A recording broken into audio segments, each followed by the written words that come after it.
No, he will continue to do what he, or if somebody's ego is satisfied, then he'll try to. So that, so one who is really driving us along with the buddhi, our life is the ego, who can, which can also be manipulated.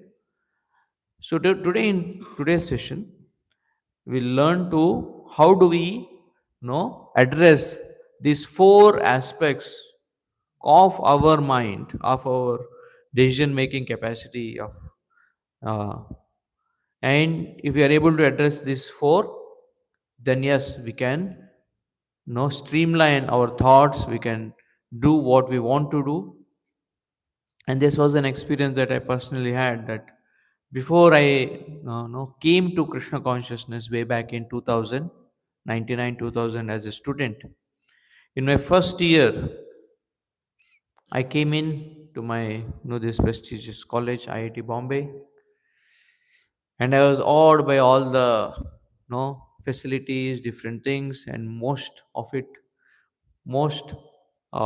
biggest weakness that I had was a longing to be with the same, with the people of my community or my language. Most engineers are usually from South India. So we had a gathering there, and it was all just talking of here and there. And then soon I realized that all my uh, time was getting wasted there, and I just could not come out of that no uh, club, that group. And then when I started to practice bhakti slowly, then those friends that were really meant well for me started to stay, and the grades that were going down again started to go up. So it's very important that we streamline our priorities and we choose what we want to achieve in our life. So Krishna in the Gita, he says that senses, the our sensory inputs, are like the doors to a building, and all doors are usually guarded, because if you don't guard the door, then you don't know who can come in. And most of the times, if someone can't be there at the door, then there is a camera that sees who is at the door, and usually there is a light at the door to see who is coming in, who is going out. Same example Krishna gives in the 14th chapter. Sarvadareshu dehesmin prakasha upajayate. He says that if you are conscious of what's coming into your system and what's going out of your system, in terms of what you speak, uh, how you behave, and what do you eat, what do you see, what do you hear, and if the data is filtered right at the inlet level, then our mind will be much more focused. And if we just our eyes wander everywhere, then it will become very difficult for us to focus and do the activity that we want to do. Of course, there is one device that is now able to, in a distracted way, attract everyone's attention. That's the mobile. It seems to be you're at one place, but you're all over place. And those who spend time, not just watching, binge watching reel after reel, after a while they say, I just wasted my time, and you feel you're not accomplished anything. So there is a nice cartoon made that says, finally the fourth ape is the sum of the first three ape. He sees nobody, he hears nobody, and he speaks to nobody. And this ape is called as the WhatsApp.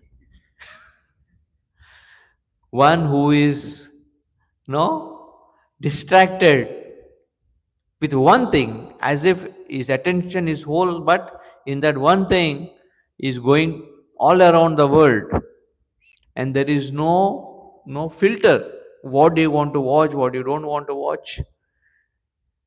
And therefore, it's very important to limit our digital entertainment or what we see, so that we can pursue what we want to pursue. Therefore, in this verse, in the third chapter, Krishna says, Indriyani paranyahur indriyebhya paramana manasastu para buddhir yo buddhe parasastu saha. Krishna says that your senses, which are like the doors to your body, you can't just let them, anyone and everyone, let in. We won't let in anyone into our homes and stay there. But all types of news, all types of information, all types of thoughts, we just keep on taking. Therefore, we need to supervise our senses and engage your senses in something called as seva. At least partially. Today, many of the students here had come and were helping in making a grand feast for all of you. So please do not leave. There's a grand finale, a grand feast, uh, wonderful prasadam. And when do a seva, a service that is not about you, then the senses get purified, and anything that you're doing, this is that how can I serve my purpose for which I am doing? Is it serving my purpose? So supervise your senses with seva. Study your mind with sadhana. Your mind needs to be studied. Yes, if you keep on giving all types of inputs, it will keep on getting distracted.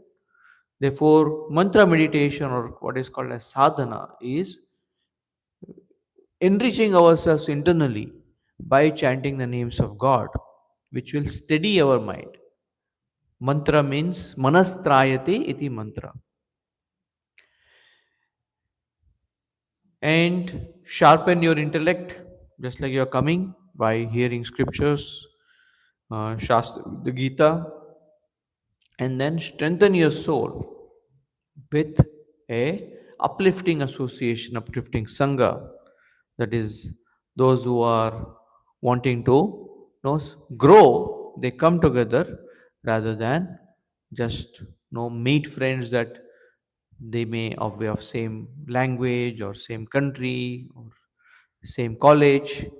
Apart from that, what can strengthen your soul, and try to have that kind of sangha.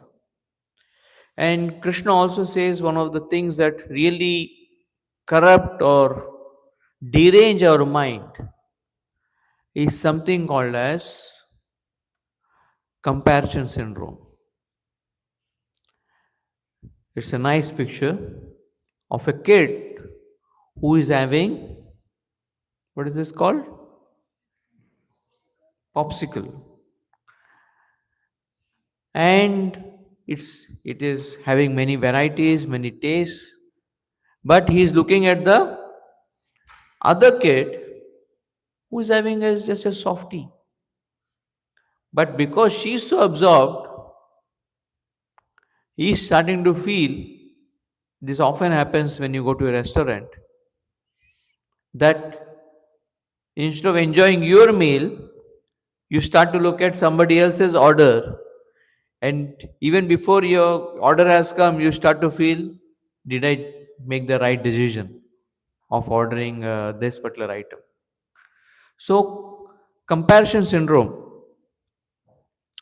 really doesn't let our minds be stable and steady. It got distracted here and there because we see and then we want it.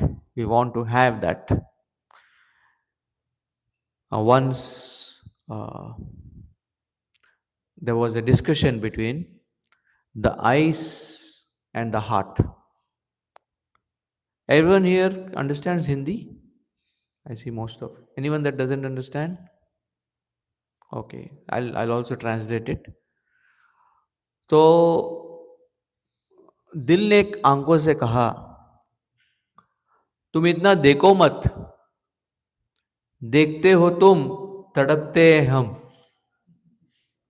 So the heart said to the eyes, don't look around so much, because you look and then eyes start to become very disturbed.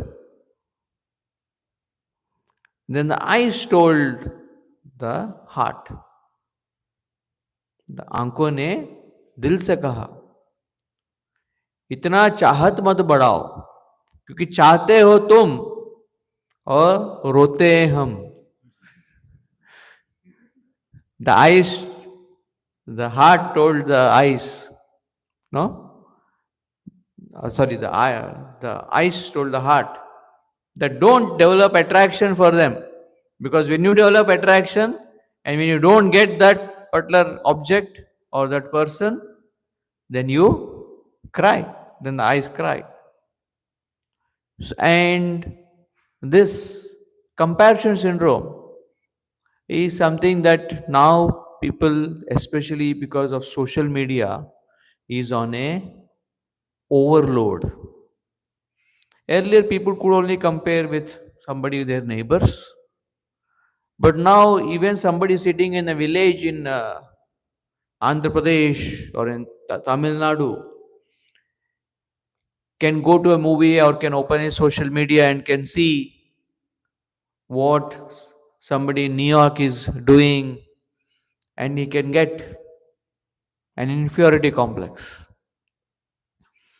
So it said that the more social media is growing, most social media people are posting. Somebody may be having a very nice time, but the anxiety is that am I having the best time among my friends? And then you see somebody has gone to Bali, somebody has gone to Niagara Falls, and you are falling on your book, trying to study. So this comparison syndrome, especially uh, energized by social media, is Krishna says, Shreyan Swadharmo Viguna Paradharma Swanushtitat Svabhavaniyatam Karma Kurvan Napnoti Kilbisham. There's a Chanakya Niti, there's a nice story that is told about a donkey and a dog. Once in the dead of the night, a thief came into someone's house, and the donkey saw that, the dog saw that, and he started to bark. And immediately the residents woke up and they beated the thief out of the house, and then they congratulated the dog. They started to give the dog very good things to eat, and the donkey started to feel, what did the dog do that it is getting such special treatment? All it did is bark at the dead of the night. So next day, so the donkey started to bark at the dead of the night. And I don't know how many of you heard a donkey's barking or braying, as they say, not barking. It's not very sweet to hear. We respect all animals, but each animal has different sounds. So when it started to bray, and if you want to make the sound, the residents were so disturbed the, that they came out with a stick and started to beat up the donkey. Why in the dead of the night you're making such obnoxious sounds? And the donkey was more confused that उसने किया तो उसको सलामी और मैं किया तो मेरा नीलामी. No, I mean, because everyone has a particular nature. And according to one's nature, one's supposed to act in this world. Some students make no learn subject in 10 days. But according to your ability to study, you need to focus or the field that you choose. So therefore, be mindful of this, not getting into this comparison wheel because it never ends. At every stage of life, there will be someone who will be better than you. And looking at somebody who's better than you, if you have coded your mind to feel dissatisfied, to feel envious, to feel jealous, you'll always be unhappy. So yes, we need to grow, but grow, be better than yourself rather than trying to be better than someone else. Long back here in United States, there was intense competition between Coca-Cola and Pepsi. And the way they were trying to compete is trying to prove that the other firm, other product is not as good as theirs.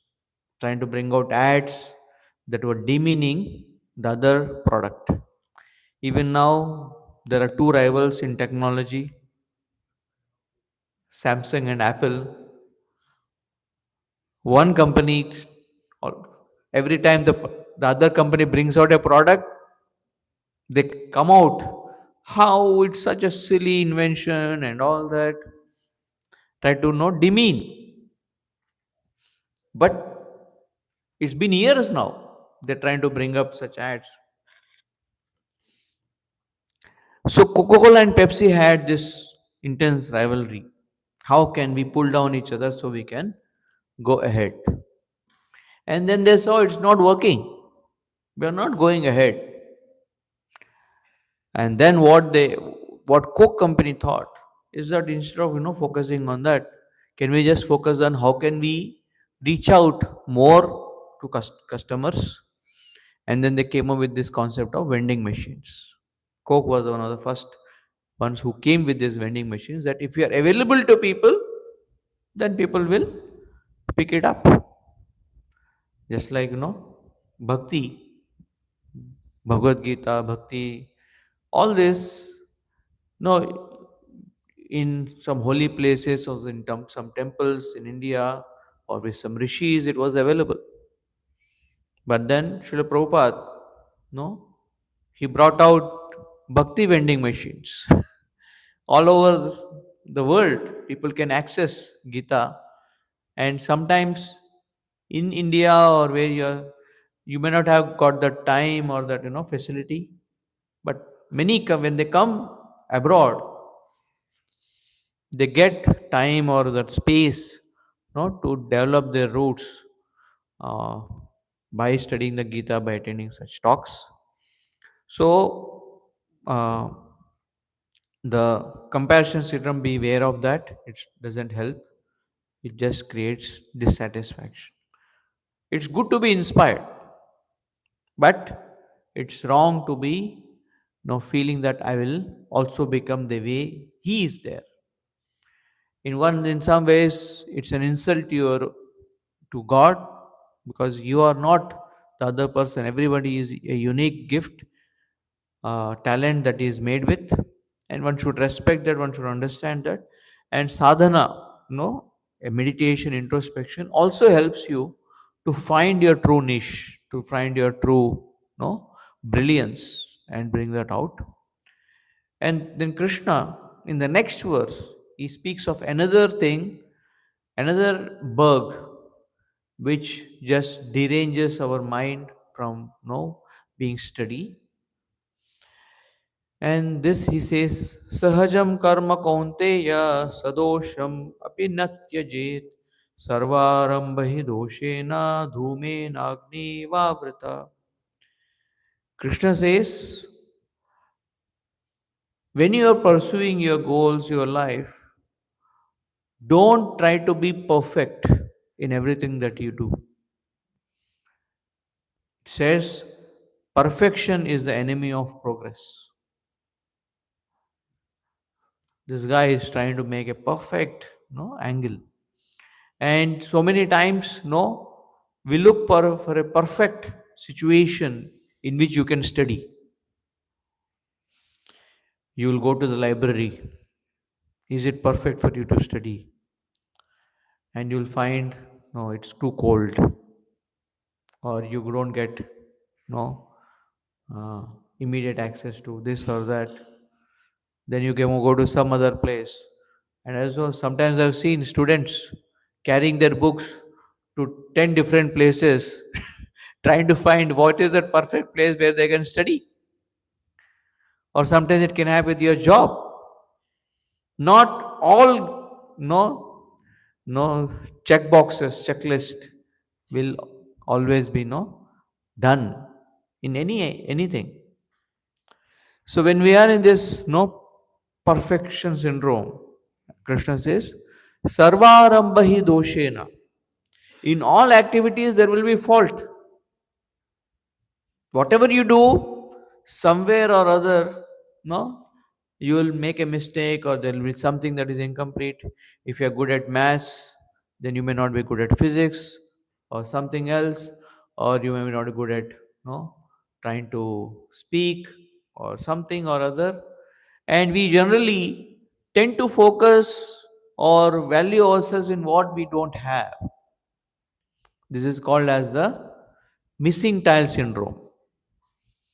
Or in India, there is a story called that once a king was passing by uh, with a minister, and he saw that there was a farmer who was having nice time, very peacefully sitting and sleeping.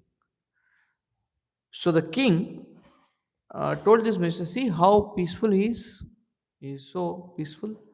Me having all this money and everything is, I'm not as full as this guy." And the king and the minister said, "Yes, sir, because he is not part of the 99 club yet." Said, "What's 99 club?" "Okay, I'll tell you, you give me 99 gold coins." And he gave him 99 gold coins in a bag. And the minister went to the peasant, the farmer, and kept these 99 gold coins outside his house and left.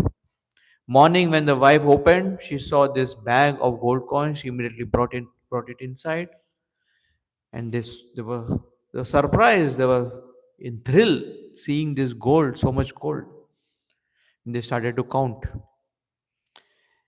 and when they counted, it was 99. How can in such a bag like this, how can it be 99? They counted again, both husband and wife. They counted again, and they were now dissatisfied that why it is 99, why it is not 100. 100 is a good figure. And the wife told the husband, "It feels nice if we can have 100 gold coins. So can you, double up your work in the farm so we can earn that one gold coin?" And the farmer agreed. And instead of doing a 9 to 5 job, he started to do a 5 to 9 job. Earlier there was 9 to 5, but now it's 5 to 9, at least in India or in Mumbai, where I come from. So he was working hard. And how much can agriculture bring in something to save for gold? So he was getting disturbed. He was getting angry on his wife, on his children. And after a few days, when the king came along with the minister, he didn't see that very pleasant scene of the farmer sleeping nicely and the wife and the children at peace.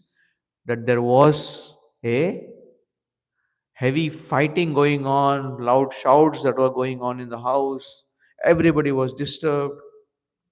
And then the minister said, he has joined the 99 club, sir.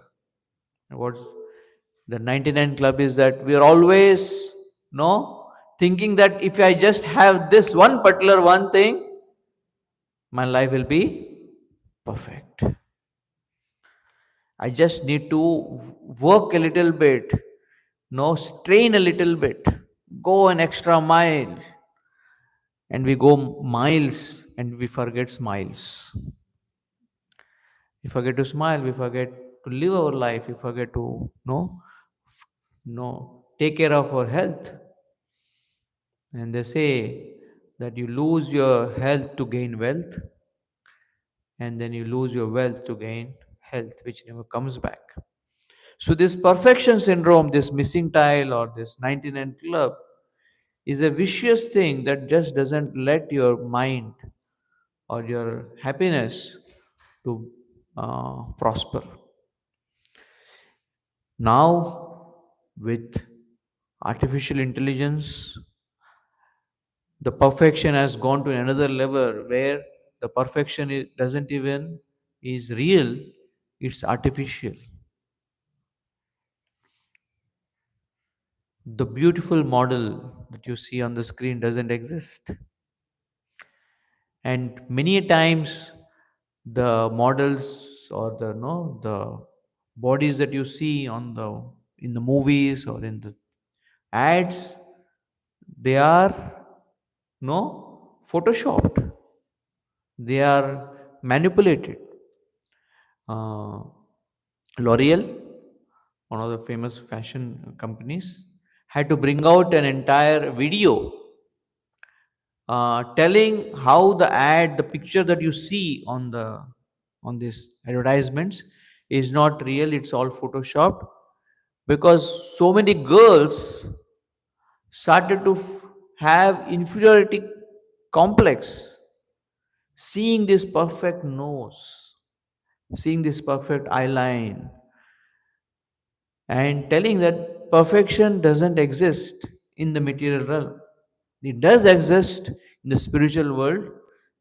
There is in the spiritual realm there is perfection, but in this world, if you look for perfection in a relationship, in a situation, in your own no progress, you'll always be dissatisfied.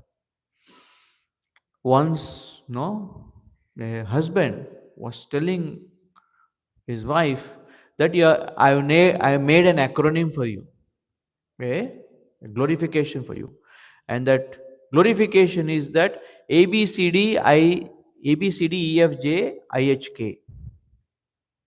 So what does it mean? So you are amazing, you are beautiful, you are courteous, you are elegant, you are fascinating, you are glamorous, uh, you are uh, very hilarious, you are interesting. And then he stopped. Said, I think you went till JK. What does JK mean? And he said, JK means just kidding. So we do get fascinated by situations, by the job, by this country, by things, but then perfection doesn't exist in America, nor in India, nor anywhere. So therefore, instead of running after that one missing thing in your life, focus on the 99 things that you have, the energy, the time that you have, and don't go on a overdrive. And nowadays there is this thing called as overthinking. We think and think and think, and we get tired of thinking. Anyone has this problem of overthinking? Be honest. There's a nice little GIF that shows about what's overthinking like.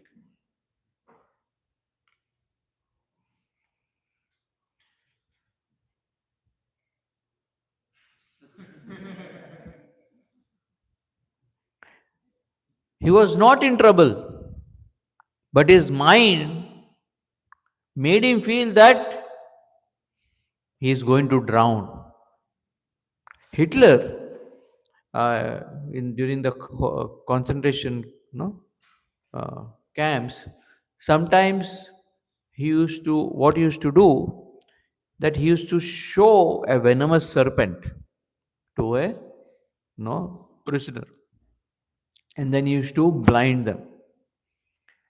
And then all he used to do was to prick them with his needle. And these prisoners, they thought the serpent has stung them. And most of these people who are blinded and just pricked and shown a serpent before, they actually died, because the mind makes what we fear into a reality, the law of attraction. If you fear negative things and if you keep on contemplating, then they start to manifest, because somehow universally we get attracted to that. I'm going to fail, I'm going to fail. So that, but instead of overthinking, convert your overthinking into deep thinking. Overthinking is about thinking about too much about the consequences. But deep thinking is about focusing on the process. What can I do instead of what will happen if I don't do? And this overthinking also can be mitigated if we spend our time, instead of thinking, but part of our time thanking, and thanking. Thanking God, thanking for the life that you have. Else, overthinking is because of insecurity that the situation that you are in is not appropriate, not right, and you need to move on. You need to get to the next, no, safe situation. But thanking makes you very stable with what you have. And one of our um, devotees in India is the owner of Mafatlal company. And when when his firm was, going down because of some competition, he was in severe stress. And then he came to one of our monks, Radhana Swami, to tell how much stress he is in. And then, no, after he heard it all, he said, "You do whatever what is needful for this. But if nothing works, just see these monks. They don't have any of this business or job or thing. They have this small little locker, and they're happy. We'll also give you one locker. You can come and stay with us." So it was epiphany for him, thinking that I am, no, so glued on, achieving this. But just look at these people who don't have much, but they're still happy. So it's not that he gave up his job, but instead of thinking, what if it doesn't work, he started to change his mindset from what if to even if. Even if I don't get through, there's other things that I can do. But many a times the mind goes on overdrive because of what if syndrome. What if the, no, my boss is not happy with me? What if, no, I'm not able to earn enough to pay my loans? What if? And these what ifs just, no, make you feel strangled. And that's why so many people, want to end their life going to depression because of this, just this what if keeps on, hitting them. But if you are in the thanking mode, if you spend a part of your day very consciously thanking God in your prayer, in your chanting, then you'll see that the more people who don't have what I have, and they're still happy, they're still having a good life. So therefore, convert your what if to a even if. There is this nice story about the vanilla allergy that a Pontiac car got. Pontiac is a car made by General Motors way back in 1950s. And one of the customers sent a letter complaining that somehow when I carry a vanilla ice cream, your car doesn't start. When I carry any other ice cream, your car runs nicely. But only when I go to the store to buy a vanilla ice cream and I come back, your car doesn't start. What is this about vanilla and Pontiac that is there?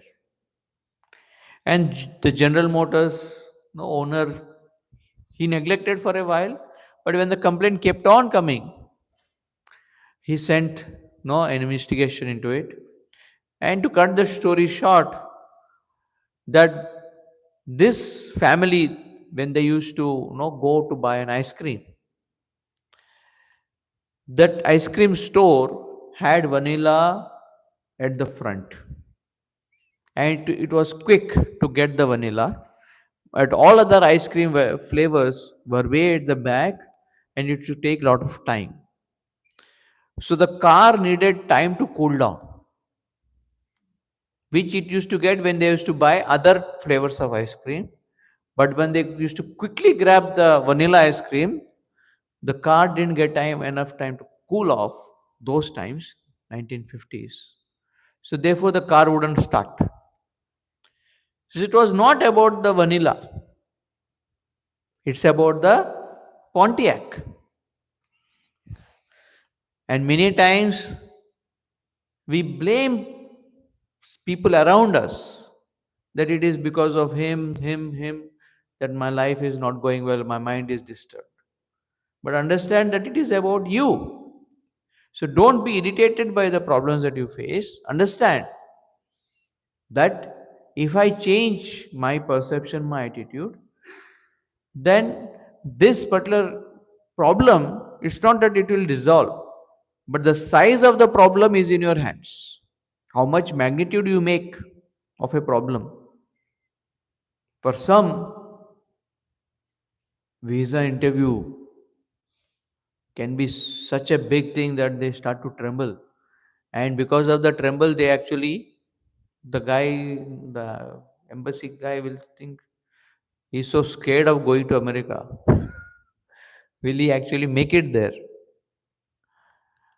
So many times, the issue is not the problem. The what no size we make of, what importance we make of it. Just like a small little coin. If you keep it far, it's little small. But if you keep it close, it can cover your entire vision. A building can look big, but when you take a flight up, then that same building looks small.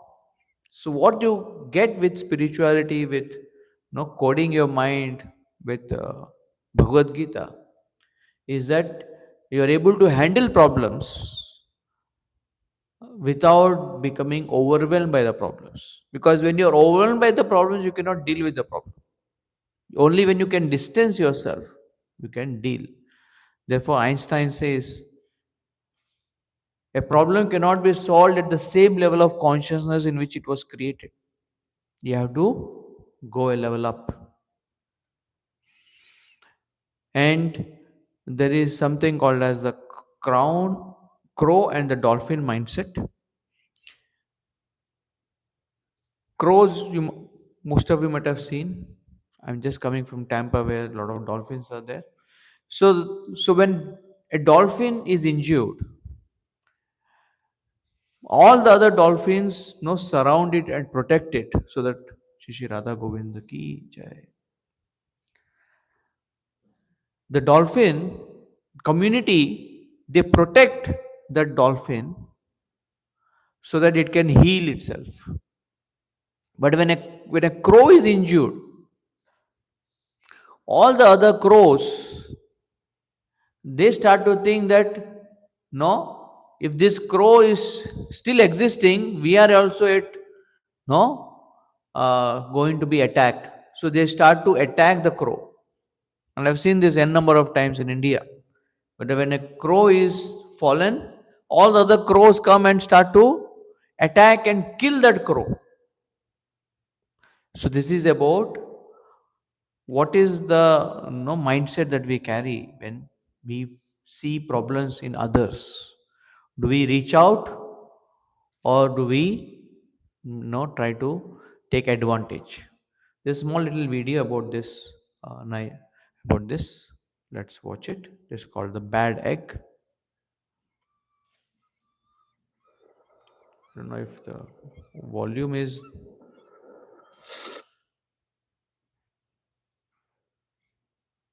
the volume. Is this Samsung?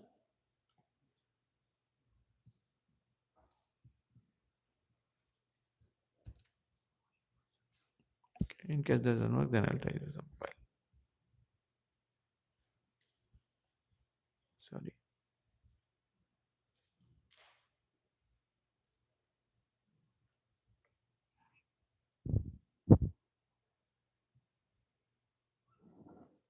My apologies. I couldn't hear what you said.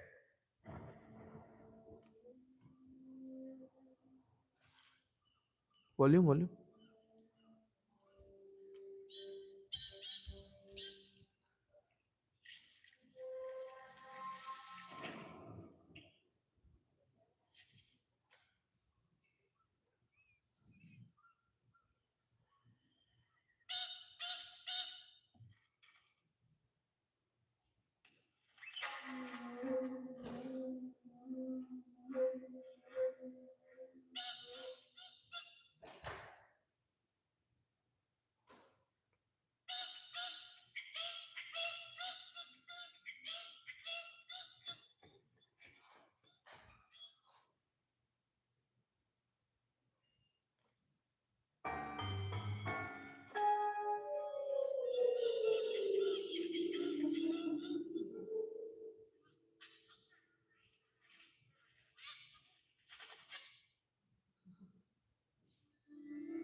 So don't be like the bad egg, being so self-conscious, like selfishly living, that you're not thinking about others. And most of the times the mind, when it is only thinking about itself, that's when it overthinks, and it just goes into uh, negative uh, modes. But those who are generous, those who try to share the time that they have in some kind of way, then there is, even neurologically, there is a good feeling that comes. So therefore it's important, if you want to keep the mind sane, also do help out others wherever you especially in a spiritual way also. And the last thing that I want to talk about in today's discussion is about one of the most powerful ways in which our mind can get totally consumed is anger. And this anger is one letter short of danger. Most of the mistakes that people have done, because of which they are in the prisons, is in a fit of anger they speak something, they do something, and they regret for their entire lives. And and anger has a direct connection to hunger.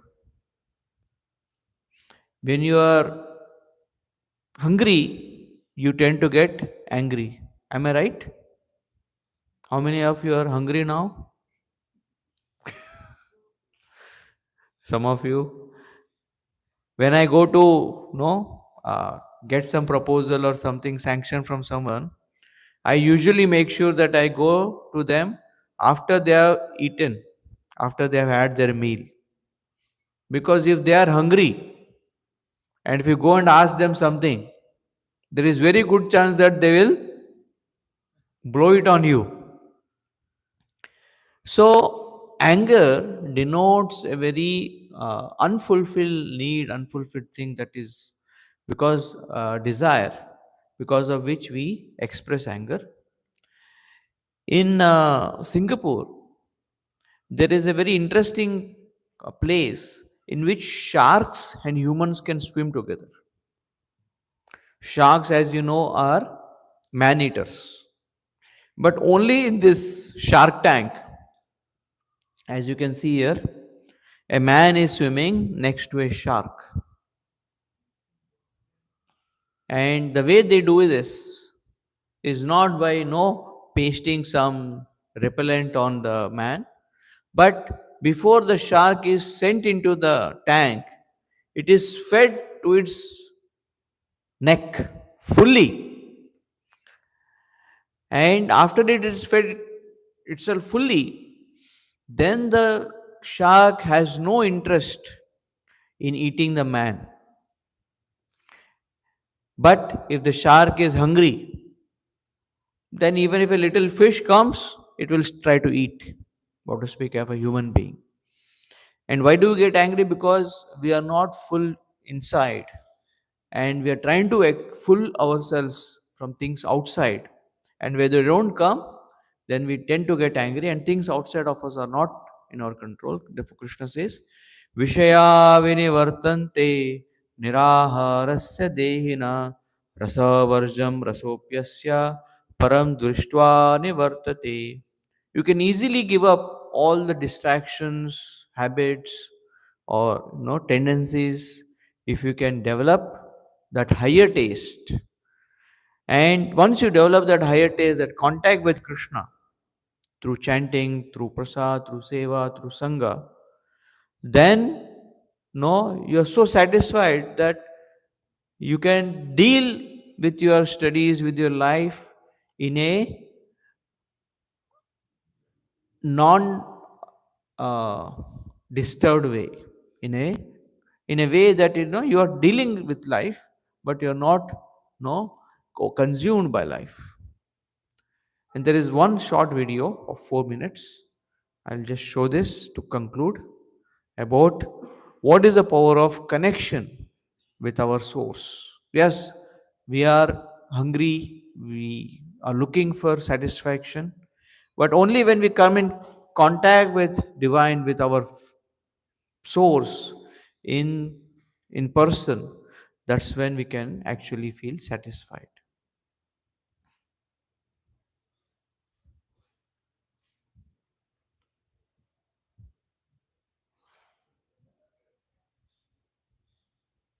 Mm.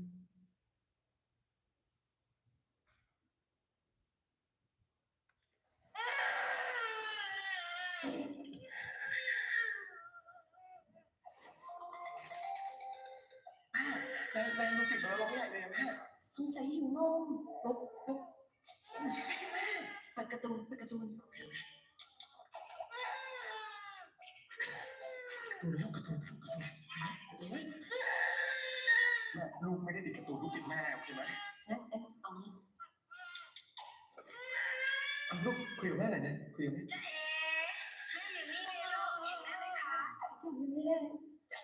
มัมมัมมัมมัมมัมมัมมัม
So just like this kid, till he comes in touch with his source, his father, his mother, he cannot not feel that comfort, that shelter.